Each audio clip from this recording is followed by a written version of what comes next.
Hello valued viewers, I hope you're all doing very well. You've asked us to simulate America's latest anti-shipping weapon, the QuickSink bomb. The QuickSink bomb is an effort to produce a very easily deployable and inexpensive way of removing or sinking a large surface vessel. America currently has many ways of doing this. It could launch torpedoes from submarines or stealth LRASM missiles, but these are very complex ways of doing it and very expensive. The QuickSink bomb is a completely different idea. It starts off life as an existing Mark 84 2,000-pound unguided bomb, of which America has thousands in stock. It applies to that an existing aging GBU-31 INS GPS guided kit, converting the unguided bomb into a very accurate guided bomb against static targets. However, it needs to target moving ships, so it needs an additional sensor known as the QuickSink sensor, which attaches to the front of the GBU-31. That allows it to track the moving vessel, and the way it tracks the moving vessel is actually very interesting. Rather than the bomb hitting the moving vessel and exploding from the inside outwards, as is traditional with bombs, it acts more like a torpedo. A torpedo, say fired by a submarine against this ship here, would not attempt to hit. It would travel under the submarine and explode or detonate about 50 feet below the keel. The pressure wave from the explosion will then actually crumple the ship, almost snapping it in two, doing more damage than if the torpedo actually hit the ship. It's really interesting physics. The QuickSink bomb attempts to emulate this. It deliberately misses the ship. It attempts to just miss the ship, either starboard or port, by a few feet. Then a delayed fuse will allow the bomb to sink down to about 50 feet where it detonates. This maximizes the warhead's damage on the ship. So that's how the real one works. You guys have asked us to create it in our sim. So I've done my best. Let me show you what I've done. As I said, I started with a GBU-31, which is in our sim already in the core game. I've removed the GBU-31 sensor from it, and I've added in the sensor from a GBU-54, which again is in core game. That's a laser JDAM, which allows the JDAM to hit moving targets. That's not how the real QuickSink sensor works. It works differently, but it gives us the same effect. It allows us to hit a moving target, but we need to then miss a moving target. So we've changed that sensor so that it deliberately misses a moving target by a set amount of feet, and that's what we're going to try and do today. We've set it so that theoretically, if everything works perfectly, it should miss the side of the ship by about 10 feet, which, from judging from the real video I saw from SINKEX, the real bomb seems to be about 10 feet away from the side of the ship. At that point, we have to try and simulate the damage caused by the pressure wave. Unfortunately, we can't do that. DCS just isn't that smart when it comes to naval damage. And if my bomb were to explode 10 feet on the side of the ship like it's hopefully going to, it would only do about 5% damage to the actual ship, which is modelled very simply. It just has a kind of health bar. So I've had to cheat a bit and remove the 2,000-pound bomb, and I've made it 8,000-pound, or should I say I've given it an 8,000-pound warhead. That's our way of simulating the damage that will be done by the fluid pressure wave. It's a bit cheaty, but it's the best way or the only way that I can really do this in DCS. We'll first do a test just to show you how it works, and hopefully everything will work today, and then we're going to do what the original request is could the bomb be used to destroy a Chinese carrier group. So first, just the test. As per the real SINKEX, the bomb was dropped by a B-2, so we're going to drop it from a B-2 today. I can't fly the B-2, so I'll be in an F-16 spotter plane, just checking that the bomb releases okay. And off goes Mr. Spirit. What an awesome bomber that is. I could have used the B-21 that we have modelled in DCS, but I wanted to use the proper B-2, and I'll try and remember to put the mod link in the video description if you want to emulate it yourself. And I'm not sure why he's doing that. When I was making this weapon in DCS, and DCS is great for this by the way, viewers, they kind of leave the back door open, so to speak, in terms of the coding, so you can go in and change the weapons if you want and make your own weapons out of them. Which is what we do. It's I wouldn't say it's easy to do, but once you get the hang of it, it's relatively simple stuff. Anyway, when I was making this weapon, it brought certain elements of morality into my mind, and I'd be interested to know your thoughts on this. I'm sure you've all seen the pictures. It kind of breaks the spine or the keel of the ship, and it forces it to sink very quickly. My only slight problem with that is that surely that goes against maritime type law in the way that it's going to mean that the crew, which shouldn't be targeted per se, would have no chance of escaping the ship and surviving. I don't know, it's just a quandary I had thought when I was thinking about this weapon. But now thinking about it, I suppose the same is true with a torpedo, right? I don't know, I think I'm just getting a bit old and soft. Off goes Mr. Spirit. Yes, I'm aware we obviously wouldn't take off like this in real life, but I don't care. He is extremely slow and lumbering, if not very beautiful.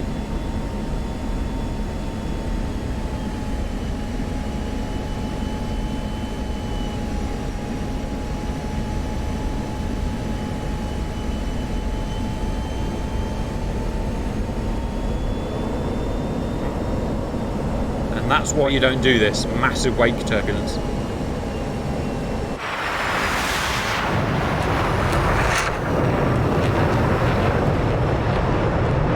B-2, as cool as it is of course set to be superseded by its cheaper counterpart, the B-21, which I believe they've started building now. Look at that shape, isn't that amazing? I believe this is what they call asymmetric flying, viewers. It's for him this is quite fast, but for me it's very slow, so I'm struggling a bit.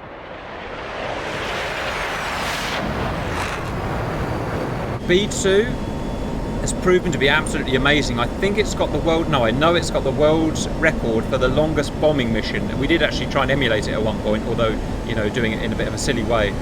It flew from somewhere in Central America all the way across the Pacific Ocean, this is non-stop, all the way down to kind of South Asia, and then up into Afghanistan, all in one go, to drop, I think, 20 JDAMs on various targets, then south, then landed somewhere in South Asia, I think it was, for the crew change. But the limiting factor was not the aircraft, it was actually the crew, which weren't allowed to fly anymore.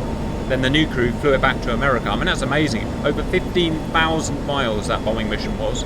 That said, thinking about it, and I've got talking time, so I might as well just use it to put my thoughts to you viewers. As impressive as it is, it's kind of the opposite of the SINKEX bomb. The SINKEX bomb is designed to be, like a lot of modern weapons, not all, but a lot of modern weapons are, easy to deploy and cheap, inexpensive for the taxpayer, which is absolutely the opposite of the B-2 in every way. It is not easy to deploy, it's probably the world's most complex aircraft to deploy, and presumably the world's most expensive aircraft as well. So there's a kind of strange irony in the B-2 dropping the SINKEX. I wonder if they actually planned that when doing it, I don't know.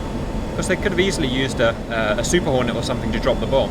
I've stripped all his fuel out so he can climb pretty easily today. He would usually take a long time to climb. Alright, levelling off, 20,000 feet, 350 knots.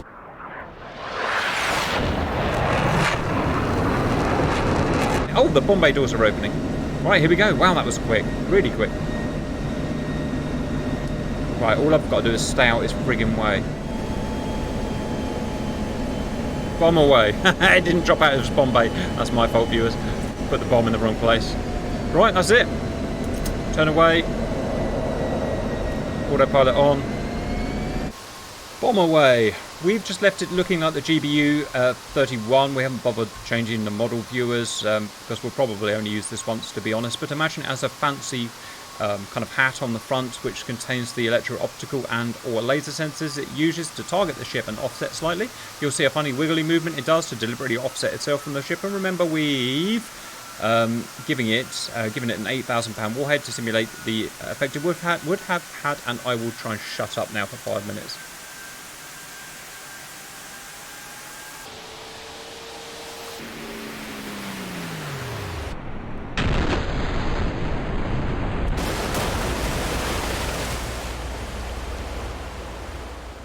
Now what you'd see in real life is the whole bottom of the ship kind of being pushed up and the whole thing breaking in half. We don't simulate that, and in fact I'm not even sure if I've killed it. Have I killed it?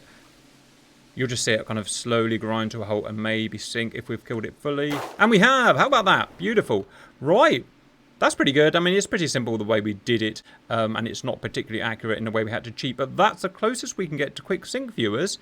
Now, the actual request was to use it against a carrier group. Could a B-2 with a QuickSink hit a Chinese carrier group? So, well, let's go and do our best with that as well. I didn't want to drag this out into a massive war game, viewers, so what you've got is a very simple Chinese carrier group here with a carrier and 4 Type 052D. The destroyer starting away at 80 miles is our B-2, otherwise equipped with the same bomb and ready to go. I wanted to give him the best chance I could, so he's at 40,000 feet rather than 20,000 feet. He can drop the bomb from that altitude, at least in the sim. And he's not conning, obviously. And he's got a long way to go, so what we'll do is just speed it up, viewers. And oh dear, what's happened here? Who would have thought? A HHQ 9B has been fired at a distance of 27, let's say 30 miles away from the carrier group. So they've seen him.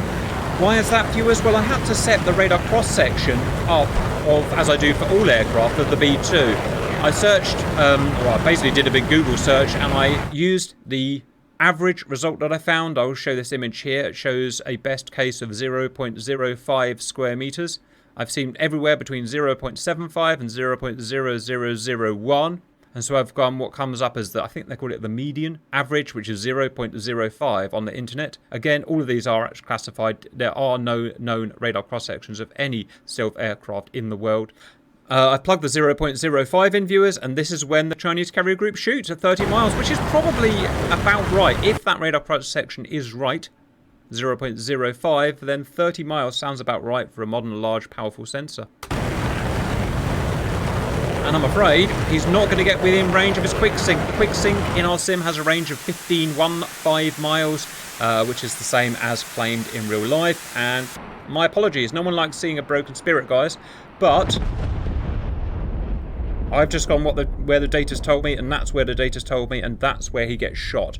He will get shot further out if the fighter wing was up in the air and they used their IR sensors, if they could find him, which they may or may not be able to, I don't know. So I apologise for that, viewers, but I try not to script things just so that the popular guy wins, and that's the result we come up with. That's our version of QuickSink, viewers. We probably won't use it again because I'm not sure if it has much use in the sims we do, but I hope you enjoyed it otherwise, and bye-bye.